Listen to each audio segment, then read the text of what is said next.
welcome back. Today we are here with a very special guest, Georgette Forney, and I met her through Silent No More. And Georgette, would you please tell us a little bit about yourself? Yeah, I'd be happy to. As Kaylin said, my name is Georgette Forney. I'm the president of Anglicans for Life, which is the pro-life ministry in the Anglican Communion.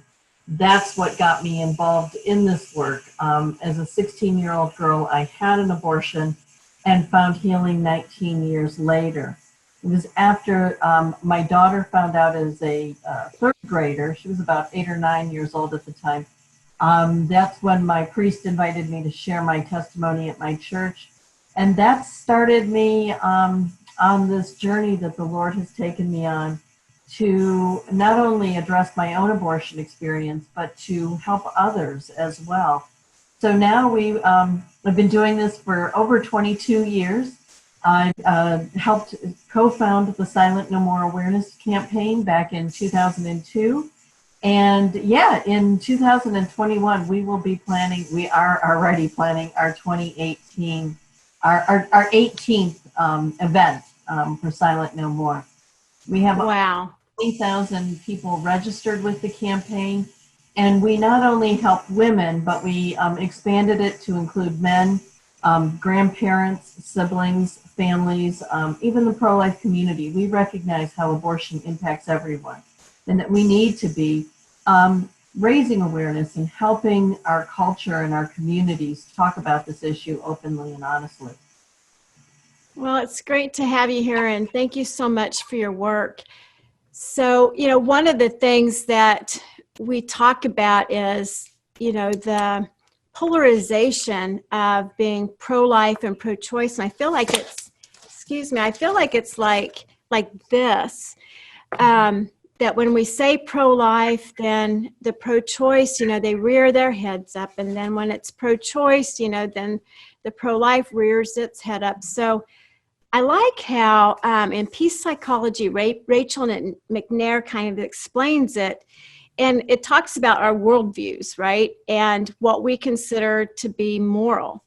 And the way she describes it is like a continuum of positions. So like on one side, you have, they would be the extremes. So you might say the pro-life, pro-choice. But so like if you have the pro-choice here, and they see that as an option, and they have no difficulty after their abortion, that's them.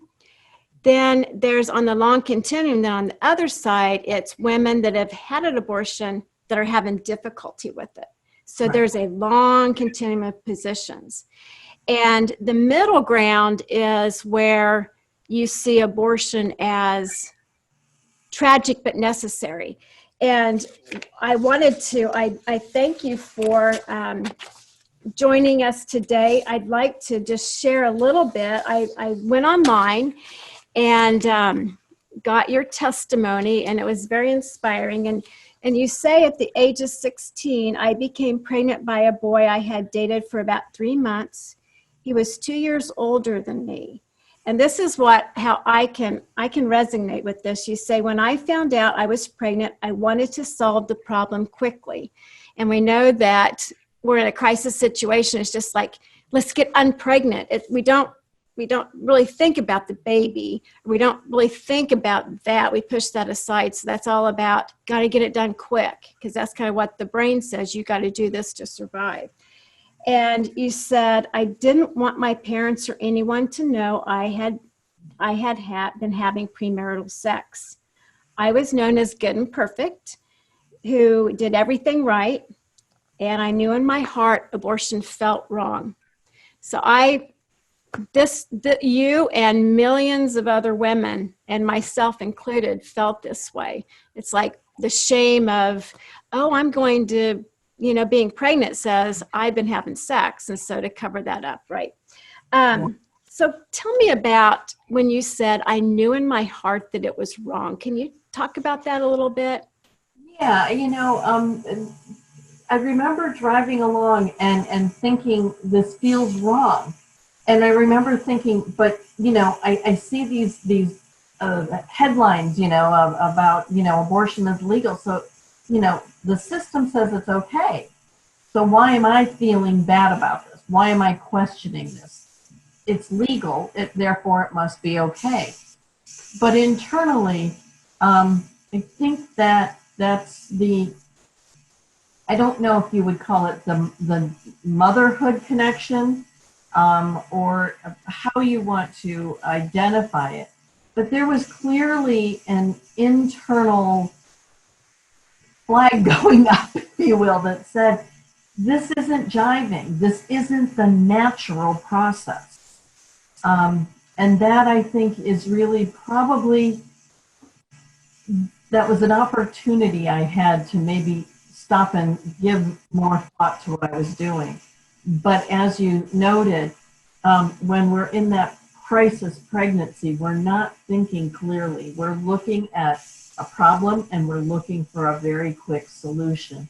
And abortion seems like a quick and easy solution, but what nobody talks about is the long-term impact, how it comes back to haunt you, if you will.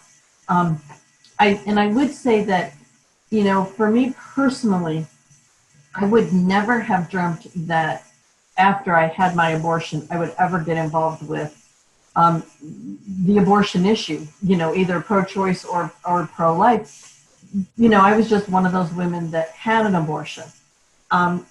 It was actually, I think, when I had to explain to my daughter, as I noted in the opening, she was in third grade when she discovered a piece of paper that had some information about my pregnancy at age 16.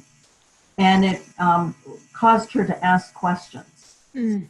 And in her asking, it was kind of an interesting series of questions. She said, "Mommy, were you married when you were 16? And I said, "No, I wasn't." What a strange question. And she said, "Well, were you pregnant at age 16? And I said, "Yes, I was." And she said, "Well, I thought you had to be married to be able to get pregnant." And I was like, "Oh, we're going to have an abstinence conversation." and then she was like, "Well, wait, where's the baby?" And that stopped me cold. Ironically, we were in a restaurant, which required a quick exit and into the car where we could have a conversation. And it was, I'm going to get emotional because that's okay. It's such a strong memory for me. She was sitting on my lap. We were sitting on my porch in our rocking chair, and she said, "Mommy, what happened, or what happened to the baby?" And when you're trying to explain to an 8-year-old, a 9-year-old, what abortion is, I think that was like a moment in time when I thought, she knows this was wrong. She knows that mother inherently doesn't kill her child. And I think that was the moment I felt almost something in my heart that flipped and said, this isn't a right for women.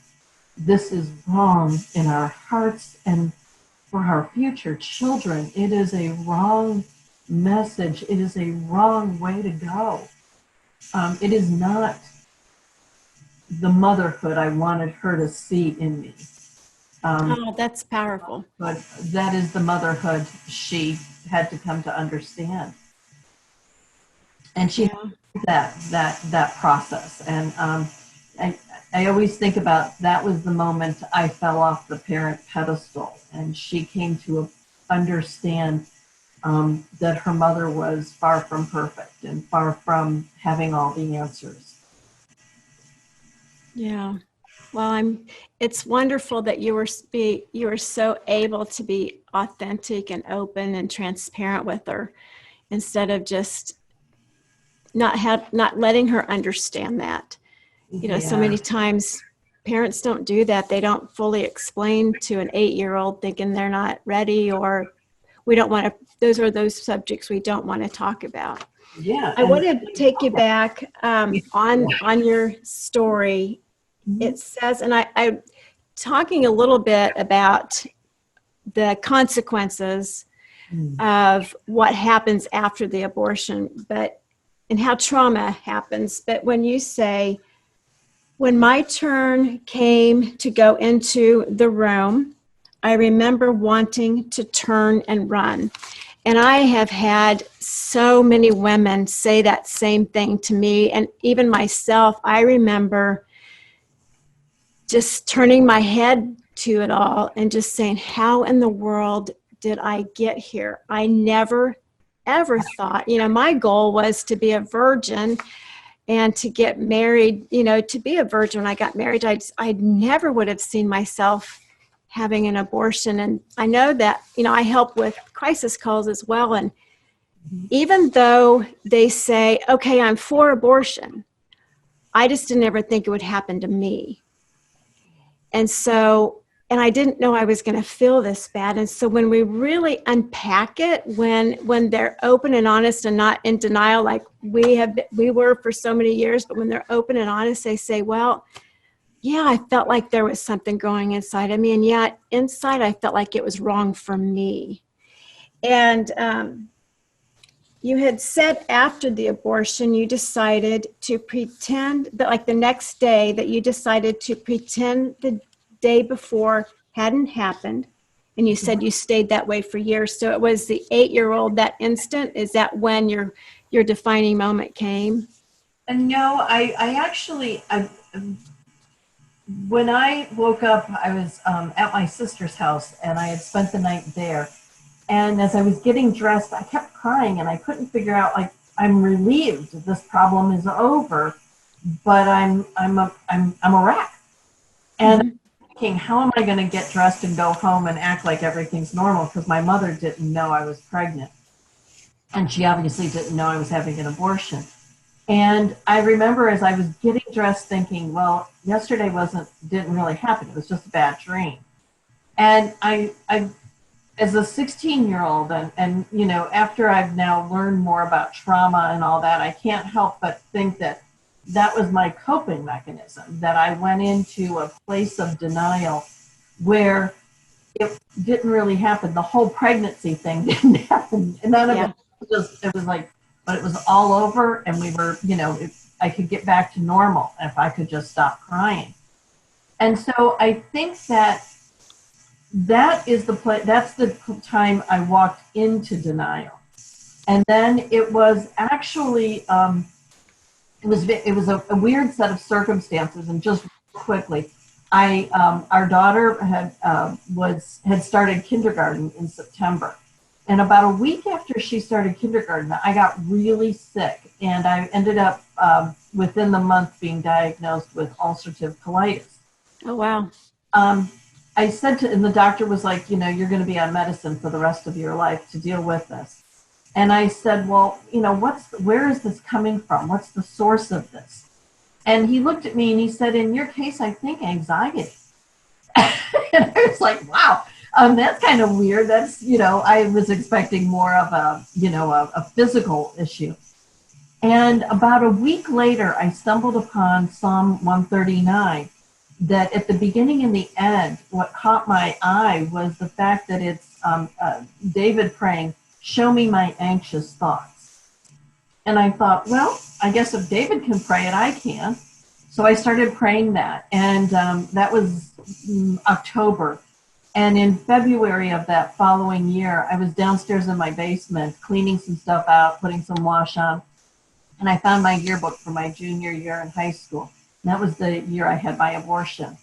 And opening that book triggered something. I don't know what it was, but all of a sudden I wasn't looking at the pictures. I wasn't feeling the book. There was a manifestation. There was a presence of that baby, that child that I aborted. I felt a child in my arms. I didn't feel the yearbook. It was a very weird feeling. It was very weird, and it happened, really quickly. But I remember connecting. This was a human being. This was a gift that I rejected. I started crying. My mind immediately went to the fact that human being would be I think it would have been 19. She would have been 19. It was interesting. I felt a female. I felt female. I had always thought it was a male, but all of a sudden it was like this was a female baby. What happened was that I went from the place of I had an abortion, which is something I could say in my head and I knew as a fact, to realizing I aborted a human being. I aborted a baby. I took the life of another being. That was when the grieving, that's when I acknowledged what I did in complete terms, not in esoteric terms, if you will. You can say you did something, but it's the reality of what you did that you have to face. And that's what I did. I started crying, and I immediately felt like I didn't have a right to peace, that this pain that I was feeling was kind of my penance, if you will. My like this was going to be how I needed to walk through the rest of my life, was this grief and this guilt.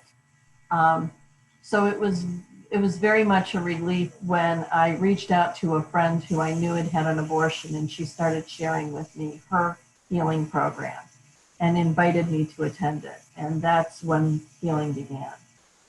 But I think it actually began when I acknowledged what I lost and when I started grieving and weeping.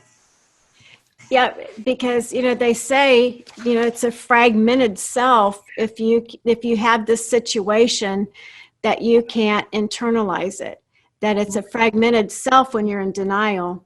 And I know for myself, I did the same thing.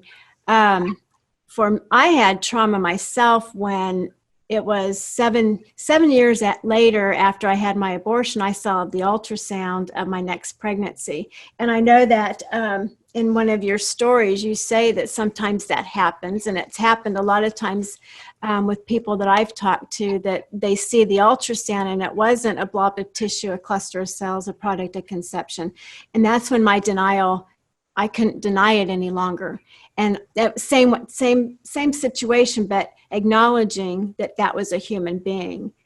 And then even more traumatic was then understanding how the procedure actually worked. Is like this, to me, it was just like, and an important thing is too, that maybe you can also understand, is I didn't know at the time of my abortion how much later I would love the child I lost to abortion. And so when you go to that, like that peace psychology, as what we did with the continuum, we may have saw it as tragic but necessary, but feeling like it was wrong, having the ambivalence. It wasn't an easy decision, to now it's a human being. And so now we've moved over to here where we feel like it's violent, because I noticed even in one of your stories, you had said you felt like you killed a human being. And that is a big elephant, isn't it, Georgette, that we don't want to say, but yet we need to bring that piece into it. We have to acknowledge the reality of what we've done. And our culture likes to use euphemisms for difficult language. I also work with the elderly at the end of life, and we talk about euthanasia and assisted suicide. And one of the things I've watched us do as a culture is we never say, I'm sorry your mother died, I'm sorry your father died, or your child died. We say things like, I'm sorry they passed. They didn't pass, they died.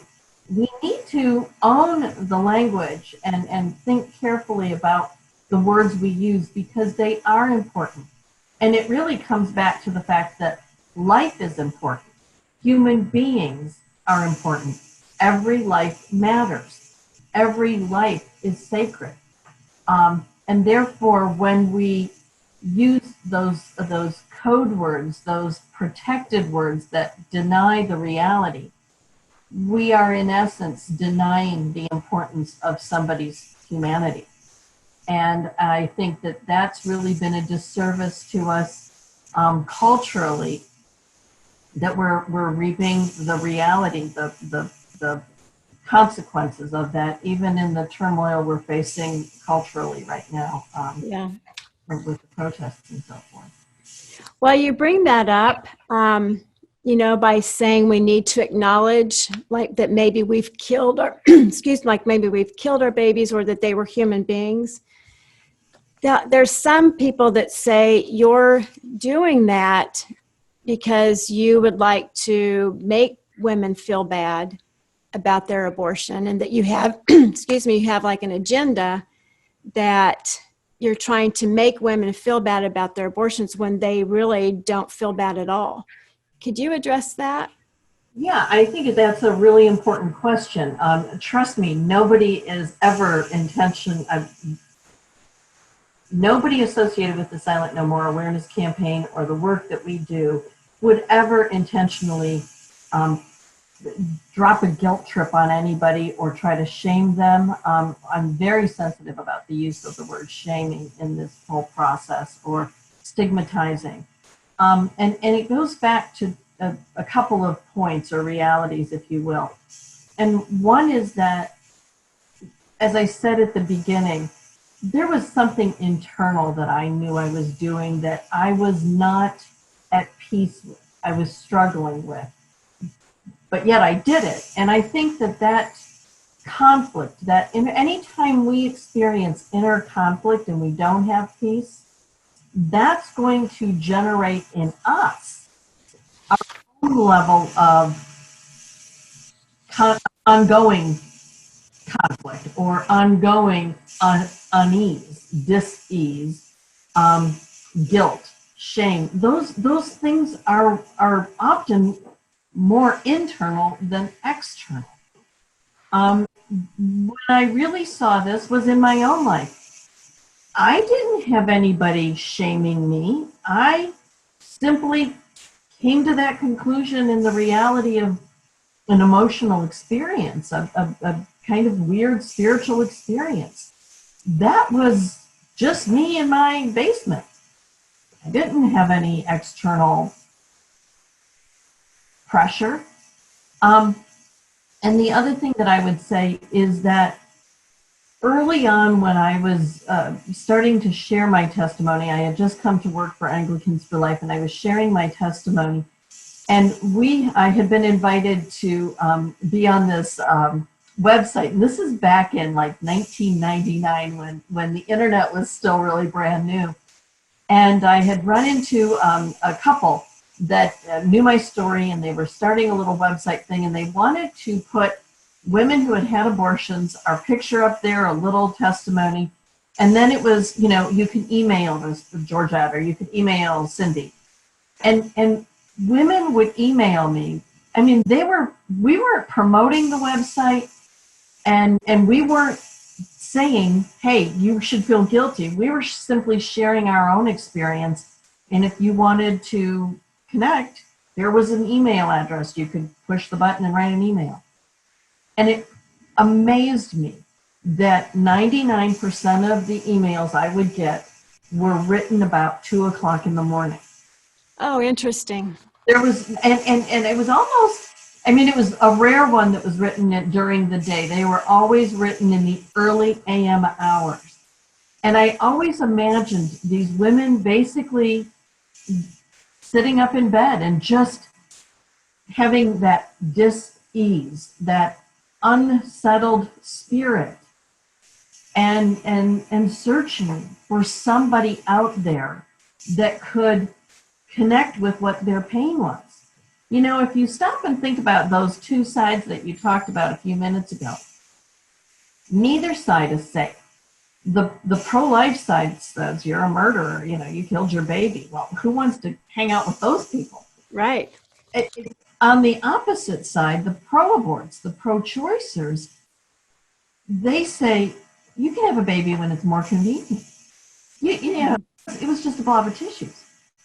Talk about denying your feelings or undermining your own sense of grief and pain. Yeah. side is, you know, as you say, they're supposedly dumping guilt, but the other side is basically saying, let's deny what you're feeling or dismiss it. Or they say, you know, a lot of the research might say that there was something wrong with you before, that it had nothing to do with the abortion. And Yes. that just is simply not true. From, you know, the stories that we hear, the people that I've seen, even on the crisis calls, you know, that just is, I think that there just needs to have some really good education. There's a funny story associated with that. When we started Silent No More, our daughter had by then turned about, I think she was about 12 when she came into my office one day. And we had just launched the Silent No More awareness campaign. And somebody from England wrote an article about me saying, and basically that I had mental illness prior to my abortion, which was why I was now dealing with this guilt and trying to make other women feel guilty. And my daughter reads this and she said, Mom, have you ever been mentally ill? And I said, no. And she said, these people are just creating hogwash. And this young child could see through the lies and the need to, again, put us in a labeled box and dismiss our real emotions. And I'll tell you what, that really angers me, because the one thing that is critical in all of the discussions we're having is that your opinion, your pain, your truth matters. We need to listen to one another. And yet anybody that speaks against abortion should be basically dismissed. That makes me crazy, because that undermines our well-being, our mental health. As you can tell, I get very emotional about this. We have got to do better for women and men and families. If they feel pain, if they feel grief, we need to address it, not try to sweep it under the rug or dismiss it. How? Or not, and not to, you know, when I went to the abortion facility, I was just crying and crying and crying. And, you know, it was more convincing versus, you know, really addressing the tears. And, you know, we talked about before, like, where abortion is so fear driven. It's not love driven. So even though, I mean, I know that there are women that work in abortion facilities that feel like they're advocating, they feel like they're, you know, like Bernard Nathanson thought he was doing a real good service because they didn't want, you know, the back alley abortions. But, you know, so many times you hear, well, morals aside, and then they talk about abortion. Well, you just can't do that, because morals are a part of us. Our motherhood, like you referred to early, is a part of us. And so we need to address that. Go ahead. We can't segment ourselves. And I mean, all psychologists and psychiatrists, when they see people segmenting and compartmentalizing, we understand why we do it. But if we don't integrate all of our experiences into our present, they continue to haunt us. If we don't integrate and finish the story in a healthy way, it continues to have power over us. Is that really what we want? Because we have to protect a procedure? Yes, I understand. So you had shared a testimony with the House Energy and Commerce Health Subcommittee, February, actually this year. And I want to just read this portion. I just thought was so awesome. You said, we want you to know that abortion is not a panacea. I had to make sure I knew what that word was, which is a cure-all. So we want you to know that abortion is not the cure-all that it is so often portrayed as. In fact, it often the result of pressure and fear. It's often the result of pressure and fear. At Silent No More, we help women who regret their abortions heal through sharing their stories. And I have to say, you know, we know that stories are what is powerful to understanding our humanness, our, you know, our mental health, our psychological health, our spiritual health, which we really haven't mentioned very much, but our overall well-being. So it's these stories, and you think about like the 12th step where people share their stories for healing. It's only natural in a part of the therapeutic process even to share what's happened to us, to get that trauma out. You know, Bessel van der Kolk has the book, The Body Keeps the Score, where, you know, it's very healing to tell your story, to journal. And so it's part of the healing process. It's not a political strategy, which some may think it is. And I feel like when I picture a glass ceiling where, and we talked about the stigmatization and then the shame that you're careful to mention, but if you imagine like a glass ceiling, you can't say that it's harmful to me because you're going to anger this group and be shamed or humiliated. And you can't really say it on this side because, you know, so many times, you know, the church is harmed. I mean, we're not going to deny that. Yeah. You know, I had one woman say, well, Caitlin, I just don't know how anybody could have killed their own child and lived through that. You know, it just, sometimes they just don't say the right things or assume that nobody in their group has had an abortion. Like I remember standing with a group of women, and one of my best friends said, well, I could never have an abortion. And then she didn't know I was post-abortive because, you know, I hadn't shared it because of my shame. Anyway, I got off on a tangent, but you also say, they, like me, hope that their stories will help women avoid the aftermath of abortion that we struggled through. Why wouldn't we? This was not good.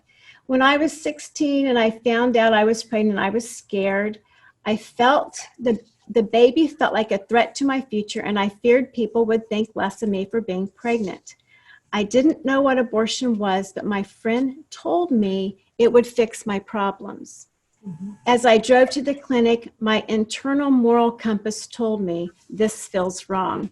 And I want to, this reason why we're doing this summit for everyone is to help them understand a piece that we referred to earlier. Is we don't talk about the moral part. We might say, well, morals aside, now let's talk about abortion, but we have to bring that in, don't we? So when you look at the term moral injury and think about your story, you know, moral injury, I'll just refer it, that moral injury is present when there has been a betrayal of what's right, and that betrayal is either by a person of legitimate authority, say like maybe your father, and maybe like what you would think legitimate authority being in your case, you said, well, it's legal, it must be right. So that was legitimate authority. For mine too, it was being taught sex education in class, that was part of legitimate authority. But also, so there's a betrayal of what's right by legitimate authority or by oneself. And you've talked a lot about that, haven't you? That, you know, you betrayed yourself and for what you stood for what your moral compass is. And both forms of the moral injury are intrapersonal and interpersonal, and they impair the capacity for trust. It elevates despair, suicidality, and interpersonal violence, and they also they deteriorate character. And I'll close one of your last things, and I'll let you finish. But you said, as I dealt with my abortion, I realized that a lot of my behavior and choices from the time I had the abortion until then were related to how I felt about the abortion. From becoming involved in drugs and alcohol to being extremely promiscuous. I now see how many of my decisions were based upon my disgust of myself. I wanted to run away from myself and hide from the truth. When all the truth finally came out, it was like I was finally free. I feel that even though, and now in my work, I feel that even though her life was ended before it began, that precious life is honored and has a purpose. And I think that that's beautiful. So, it deteriorates character, and the self-disgust that you felt, that permeated your whole being, didn't it?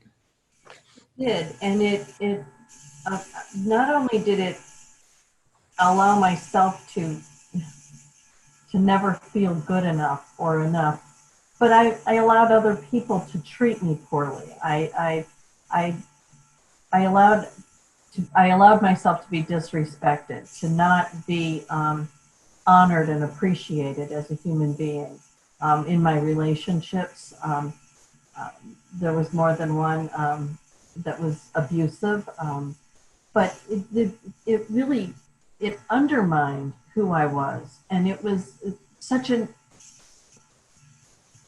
180, a complete opposite after having gone through the healing process and working through the emotions and coming to understand that I was a valid and valuable human being and that my life did matter, just like my child's did.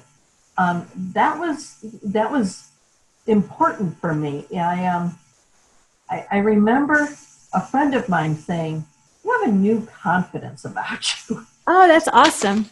And and my husband, I'll be honest with you, he was also making comments about the fact that I was talking back. I was not being the passive, let everybody kind of step on me woman in our family and in life. I mean, I started speaking up. I started having an opinion. I started believing that I had value as well.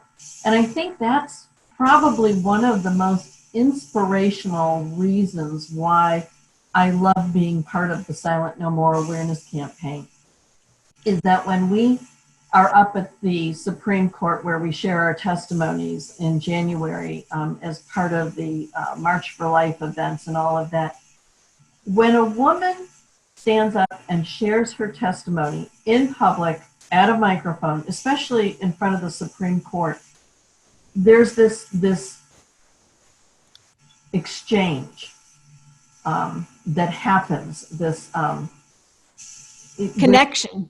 it's a connection, but it's this process where as she's telling her story and she's sharing her experience, she goes from a place of to, I own it. This is who I am. Mm-hmm. What happened? But I am on top of it. I have survived it. I am a survivor. I will be silent no more. I love to watch that transformation happen. And sometimes I can literally feel that moment where because I always try to be next to the person and I tend to keep my hand on their shoulder because it's a really emotional experience. And I can feel them slumping. And then there's a moment where their back goes straight and there's no more of the grief and the shame and the sense of I'm an evil person.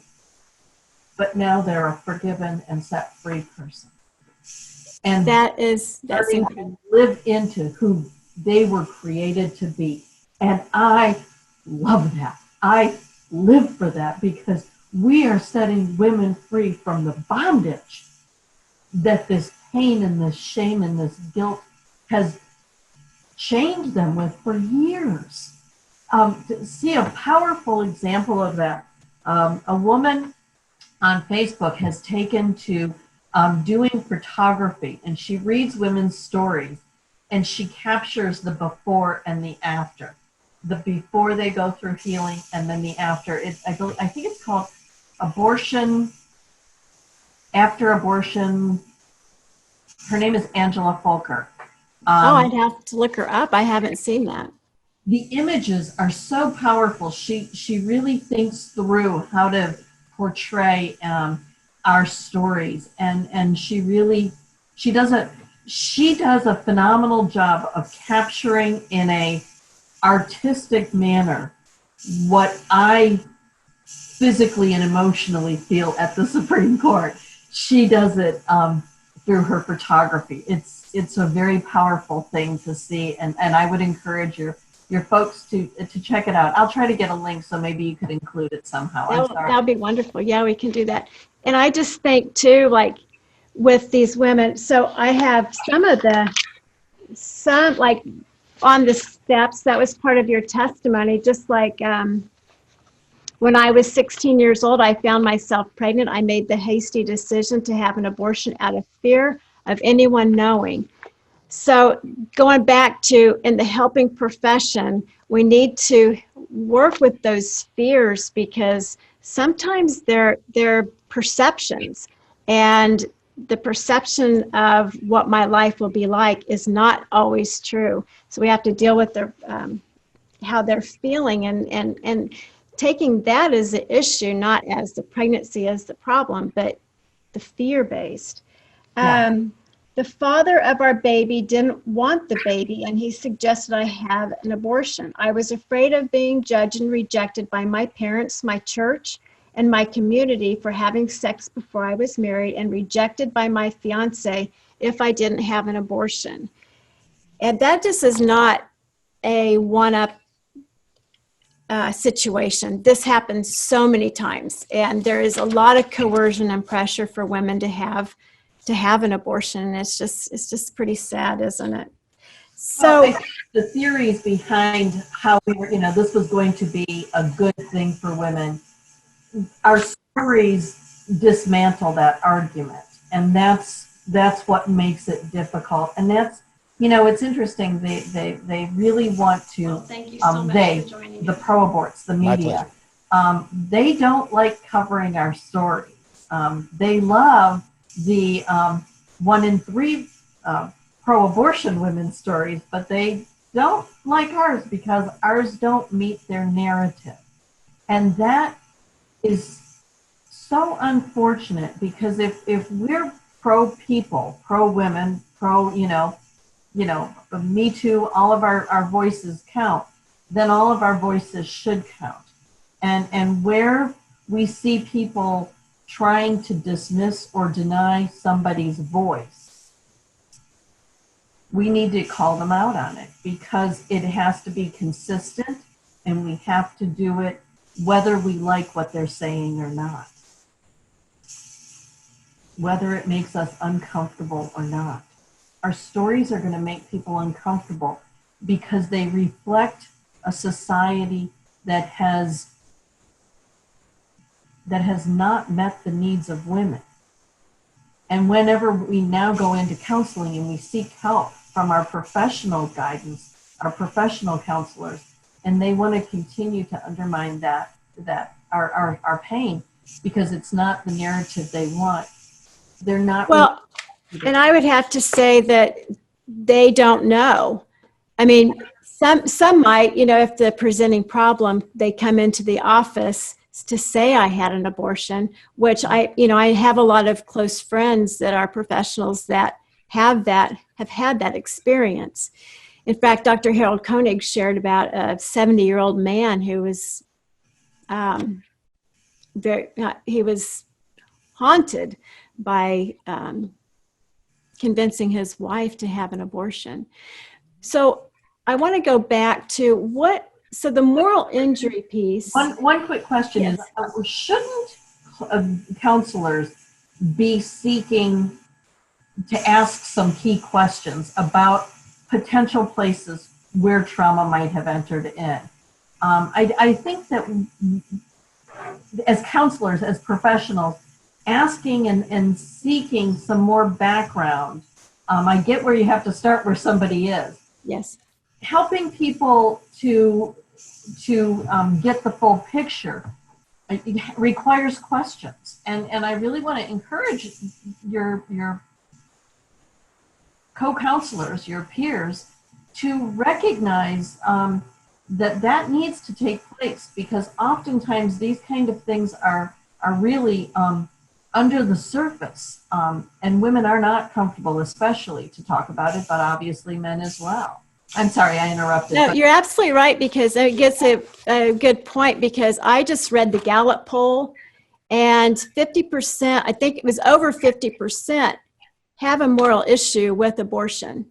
And so if 50% have just with this Gallup poll, you could think about, well, if they have an abortion, if they're fear-based, and they, I wanted to say they've been marketed to, then it would be, it would follow that they would have problems after the abortion.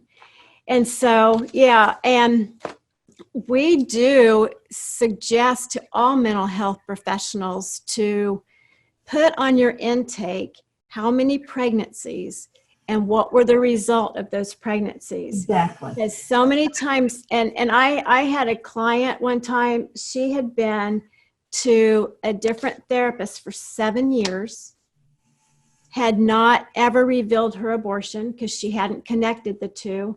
And we did a timeline, a simple timeline of, so when did your problems start? And it was right at the abortion. And it was just like the headlights came on. It's like, oh my gosh, I've been through depression, anxiety. She had she was doing self-harm. And it was just like, this is it. And it was so, I guess it offered freedom to her, because it's like, yes, this is what happened. And one thing I wanted to talk about was the moral injury piece. So, Vincent Rue, when I was researching abortion, well, my story was my shame was so great, I had to see a professional counselor. And so that's how my life went to, I got an undergrad and graduate degree in social work. They don't talk about spiritual issues or moral issues, which, I learned later on the reasons why through the Enlightenment period, that they kind of took whatever was scientifically proven, and you couldn't really address the moral part or the spiritual part. So anyway, now I lost my train of thought. The moral injury piece. So when Vincent Rue came up with PAS, when I was researching post-abortion syndrome, it was like, oh my gosh, he knows me.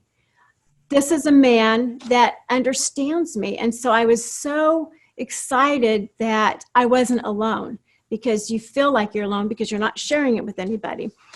And then, so this piece with the moral injury, I wanted to get your feel for it. So how moral injury works is, it's like you have if you have had the post-abortion syndrome, which, the American Psychological Association doesn't recognize it. And there are some reasons why, because to be a diagnosable event, it has to be where you can't be healed from it. And so, so many times if you get through the shame, the grief, the stigma, all those fears, and the spiritual component, you can be healed, just like you were healed. But with Dr. Rue's PAS, post-abortion syndrome, it's kind of like this, and then you have the moral injury piece, and it goes like this. And you can see how the two just intersect completely. And it's almost too like the moral injury is the umbrella over all of the other things. So I just kind of wanted to get your feel about how you might see, or if you see the connection that I do with the moral injury of abortion, in your story. I definitely see it. And I also see that, and I fully acknowledge I am not a counselor. I am not a mental health professional. I am a lay person in that regard. My sense is that there's also the trauma component, which ties into this, because the moral injury is the as you say, internal and external disconnect. I also think that nobody is preparing you for the physical process you go through as a woman in an abortion. So I think that introduces another element, is that you've now physically experienced almost a level of, I'm trying to think of the word, it's like you've been attacked, you've been,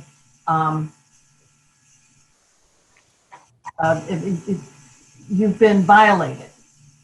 Betrayed. I mean, like with the moral injury, it's a betrayal. But it's the physical side of it. It's, Oh, I see what you're saying. Oh, you've been violated, like your womb has been violated. yes, it's the Yes. you've been, so that when you combine the two, there is it goes down deep into your being, and that's why I think it sometimes is hard to find the words to express it, and that's why the numbing comes into play, because I can't figure it out. All these other forces around me are saying it's not a big deal, or it is a big deal. And so, for me, I went to alcohol. I went to drugs to numb that pain. One of the images I used to have was that it was like I was keeping the lid on the pot. And, Yeah. the lobsters were trying to get out, and I would work real hard to keep the lid on the pot, because you can't process all of the internal and external conflict that you're having when you inflict moral injury. I would imagine it requires addressing the conflict, the internal and external, and there's no place to do that. There's no safe place that says, I can talk about this. I can reason with people, because it instantly becomes political. Yes. And it's to the detriment of the women involved. Sometimes I think that abortion has been the biggest social experiment on women that we've ever portrayed. And it's been betraying women, because it really does create internal conflict, and there is no place to go with it. So we stop it. And we deal with that, stuffed emotion. Mm-hmm. Well, and that you say that about women, that, and we kind of mentioned the men too. Men are affected very detrimentally as well. And, if women don't feel like they have a voice, how much more do men not feel like they have a voice? And then, and we've had, I know couples that have shared their abortion story. And, a lot of times what we don't hear is how relationships, it's very normal for relationships to disintegrate after an abortion, because with the trauma, they're both triggers. Yeah. And the man is angry with the woman. The woman feels like you coerced me. The man feels like, after maybe he sees a sonogram, realize that he didn't protect and provide. So, it's your social experiment. It's also, the experiment on the families and how it breaks down. Absolutely. So, Georgette, I so appreciate your time, and I want to make sure that people know how to get a hold of you with the Silent No More. Can you just share how they might be able to contact the organization? Absolutely. SilentNoMore.com is our website, SilentNoMore.com.